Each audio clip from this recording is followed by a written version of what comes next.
اور قوم فرعون میں جو سردار تھے کہنے لگے کہ کیا آپ موسیٰ اور اس کی قوم کو چھوڑ دیجیے گا کہ ملک میں خرابی کریں اور آپ کو اور آپ کے معبودوں کو چھوڑ دیں؟ اس نے کہا کہ ہم ان کے لڑکوں کو تو قتل کر ڈالیں گے اور لڑکیوں کو زندہ رہنے دیں گے، اور بلا شبہ ہم ان پر غالب ہیں۔ موسیٰ نے اپنی قوم سے کہا کہ اللہ سے مدد مانگو اور ثابت قدم رہو، زمین تو اللہ کی ہے، وہ اپنے بندوں میں سے جسے چاہتا ہے اس کا مالک بناتا ہے، اور انجام تو پرہیزگاروں ہی کا بھلا ہوتا ہے۔ وہ بولے کہ تمہارے آنے سے پہلے بھی ہم کو اذیتیں پہنچتی رہیں اور تمہارے آنے کے بعد بھی۔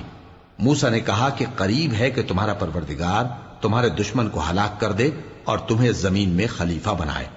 پھر دیکھے کہ تم کیسے عمل کرتے ہو۔ اور ہم نے فرعونیوں کو خشک سالیوں اور میووں کے نقصان میں پکڑا تاکہ وہ نصیحت حاصل کریں، سو جب ان کو آسائش حاصل ہوتی تو کہتے کہ ہم اس کے مستحق ہیں، اور اگر سختی پہنچتی تو اسے موسیٰ اور ان کے رفیقوں کی بدشگونی بتاتے۔ دیکھو ان کی بدشگونی اللہ کے ہاں مقدر ہے،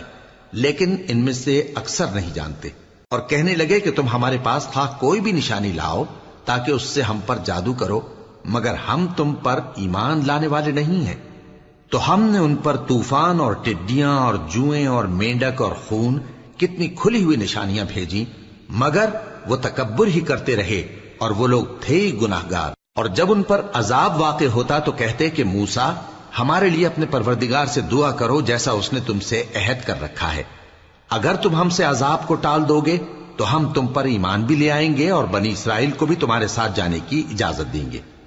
پھر جب ہم ایک مدت کے لیے جس تک ان کو پہنچنا تھا ان سے عذاب دور کر دیتے تو وہ فوراً عہد کو توڑ ڈالتے، تو ہم نے ان سے بدلہ لے کر ہی چھوڑا کہ ان کو سمندر میں ڈبو دیا، اس لیے کہ وہ ہماری آیتوں کو جھٹلاتے اور ان سے بے پرواہی کرتے تھے۔ اور جو لوگ کمزور بنائے جاتے رہے ان کو ہم نے زمین شام کے مشرق و مغرب کا جس میں ہم نے برکت دی تھی وارث کر دیا، اور بنی اسرائیل کے بارے میں ان کے صبر کی وجہ سے تمہارے پروردگار کا وعدہ نیک پورا ہوا۔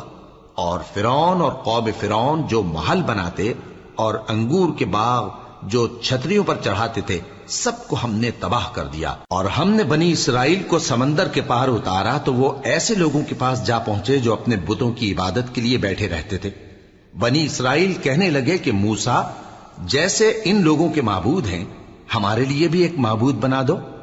فرمایا کہ تم بڑے ہی جاہل لوگ ہو، یہ لوگ جس شغل میں پھنسے ہوئے ہیں وہ برباد ہونے والا ہے، اور جو کام یہ کرتے ہیں سب بےہودہ ہیں۔ فرمایا کیا میں اللہ کے سوا تمہارے لیے کوئی اور معبود تلاش کروں، حالانکہ اس نے تم کو تمام اہل عالم پر فضیلت بخشی ہے۔ اور ہمارے ان احسانوں کو یاد کرو جب ہم نے تم کو فرعونیوں کے ہاتھ سے نجات بخشی،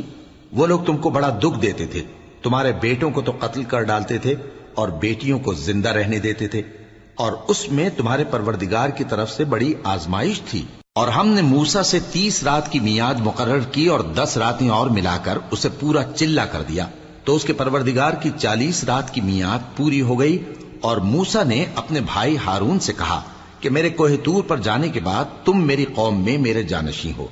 اور ان کی اصلاح کرتے رہنا اور شریروں کے رستے پر نہ چلنا۔ اور جب موسیٰ ہمارے مقرر کیے ہوئے وقت پر کوہ طور پر پہنچے اور ان کے پروردگار نے ان سے کلام کیا تو کہنے لگے کہ اے پروردگار مجھے اپنا جلوہ دکھا کہ میں تیرا دیدار کروں۔ فرمایا کہ تم مجھے ہرگز نہ دیکھ سکو گے، ہاں پہاڑ کی طرف دیکھتے رہو، اگر یہ اپنی جگہ پر قائم رہا تو تم مجھ کو دیکھ سکو گے۔ پھر جب ان کے پروردگار نے پہاڑ پر تجلی کی تو اس کو ریزہ ریزہ کر دیا اور موسیٰ بے ہوش ہو کر گر پڑے۔